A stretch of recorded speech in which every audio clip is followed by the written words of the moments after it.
Well, another day, another video. Good golly, what's going on over here? Well, I took some screws, some little 1-inch screws, and remember I wanted this corner up a little bit higher and then tapered down, and I'm like, how am I gonna figure that out when I put the mud on? It's gonna be wet. I can't measure anything until afterwards. So I just put the screw in, and then I took my level and went from there down to nothing, and then put in a couple more screws because more than likely I'm going to use this 6-inch knife.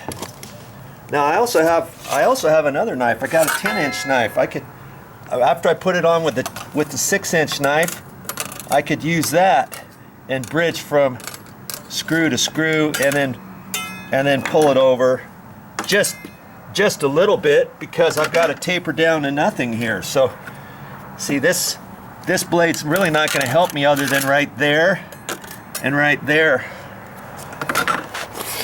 And I've even got a trowel. This looks like a concrete trowel, but I use this, believe it or not, on sheetrock when I finish seams and patches, skimming out walls. It's really good because after a while, when you're using something like this, as you're putting it on, your wrist is going to get sore, and your finger's going to get sore because you're going to want to press tight. Well, with this, you're using your wrist pulling up and going down, your whole hand, not just your finger. Okay? And your wrist, you got more this way instead of like that. So pulling up seams and down and across and overhead, oh, that thing works good. Okay, and I got my 3-inch, I think that's a 3. I can use that too. But see, I went ahead and I put screws, and I put them no further than I can reach with this. So when I put it in there, I can feel the screws and pull right over the top. Okay, here's another screw, and I tapered that down to nothing. And then once I get this filled in, I can go from this screw down to nothing. I did the same thing over here. Raised that up, and I still made sure I had enough room from this point up to underneath for my concrete pavers. And I've tapered this down. Here's this. See, I've got screws here. I just put the screw in, and then I held my level here, and then, oh, that one's too high. Screw it in a little bit. Take my little screwdriver, tighten her down, loosen it up, raise it up. Here I've got one coming down here. I've got this one right in the middle. And I was thinking about that this morning, last night. I'm waking up in the middle of the night thinking, how am I going to figure that out? Another thing I was thinking, I could cut a piece of wood, a strip of wood, 1.5 inches wide from 1/8 of an inch to nothing, but I thought, nah, you know, because I could hold that up there and then use that as a screed, you know, for my trowel to go on the side, or my knife. And so this is gonna bridge from here down. That's gonna work out pretty good. And this one, I thought I had enough room for 1/8 of an inch, but I really don't. And so it's only like less than 1/16 of an inch, because once I skim this, I got 2 layers of flashing here, L-shaped flashing that goes up, and then one that goes flat and goes down.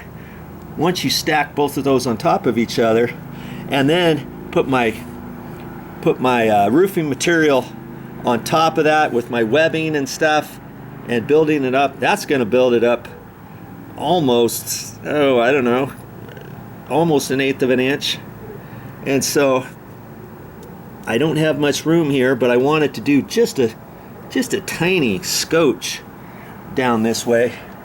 And I thought, you know, if I have to, when I come in here to get that last tile underneath this lip, I may have to mash down some of those little plastic cups that go underneath the pavers. And remember, I was saying the other day, I wonder what they put this cloth here for.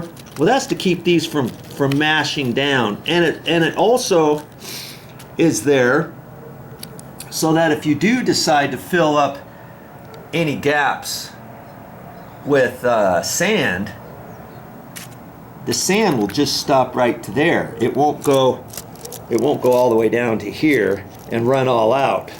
You know what I mean? So I think that's what it mainly is for. It's for the sand. Okay. So I've got that already, and I thought more about this little patch here too, and I'm gonna go ahead and patch that today. And I thought, how can I keep that from sticking off of this wood if I use this as my block underneath to hold it until I fill that up? How am I going to keep it from sticking on there so when I pull it off, the whole thing doesn't come down? I'm going to spray this with WD-40. You know, before I put it up there and wedge it up in there.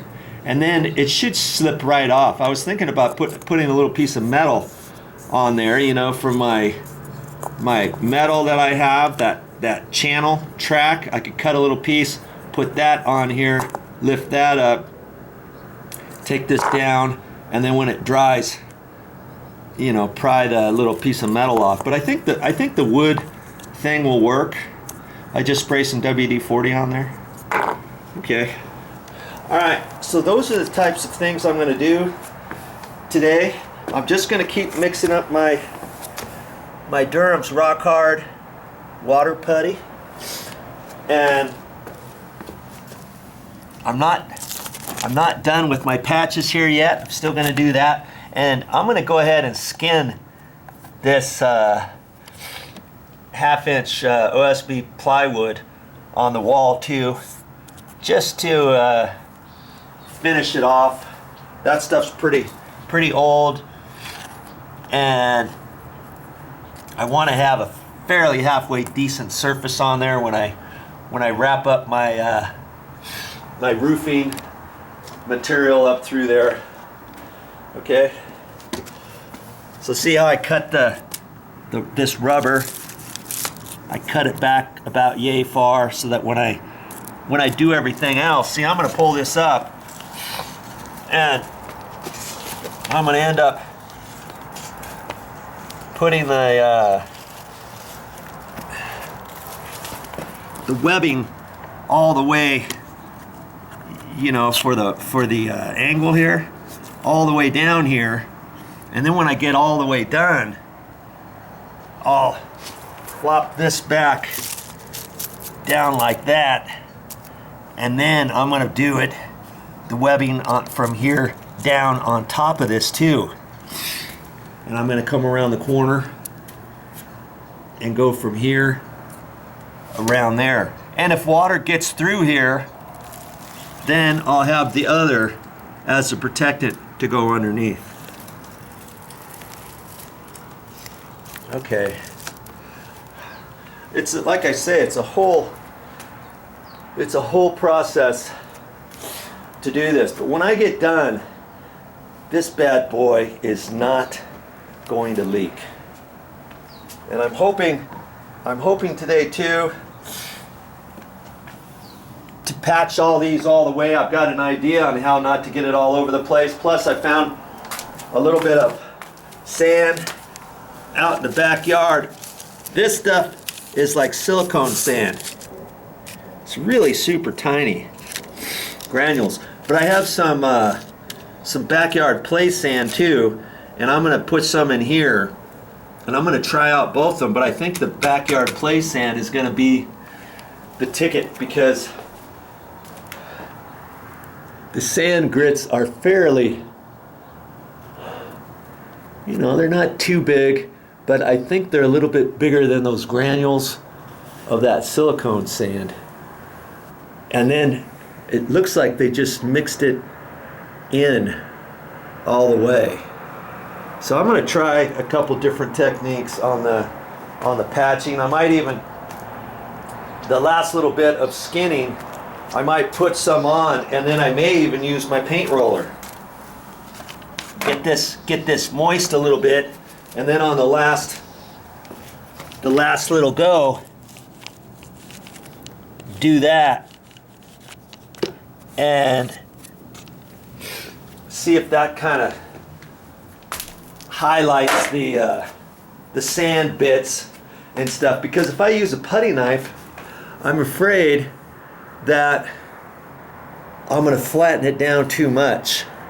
And if I don't know if you've ever seen them put stucco on before, but they use long screeds, and they're kind of wooden screeds, and they just slide it down. They don't go back with a trowel or anything and trowel it, because then that would flatten this down too much.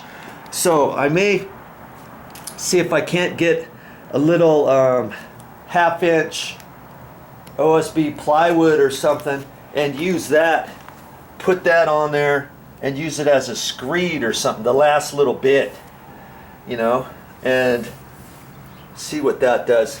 Granted, these patches are down low. This one, this along here, this little bitty one right here, hardly anything there, and then this little bit here, because see that's going to be higher than where my tiles, my pavers are going to go. My pavers are 2 3/8 up. See, that goes all the way up to 3 1/4 inches. Up to here. Eh? So I'm going to have to mess around with that. Jabbity nabbit. And the same thing with all this over here. I don't have to patch all the way down, but I have to come up at least 2.5 inches or so. From 2.5 inches up. Actually, probably from 2 inches up. I'll just do the whole thing probably. And I'm hoping to find this paint. And I don't know if I can find the paint. It would be best to paint all the patches before I put the pavers down. Worst case scenario, if I put the pavers down, then I have to mask off the top of the paver and paint down to the paver and stuff like that. All right. If those are the types of things you kind of want to see me do today, I'll be mixing up the rock hard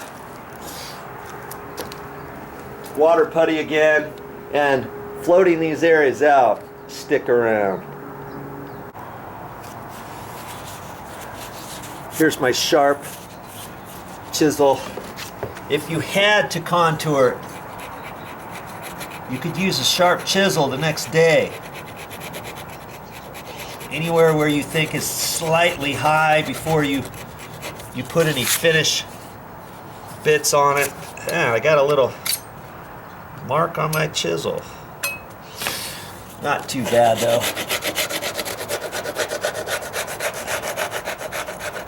Okay, so you can mess with it with the chisel the next day, but not a putty knife.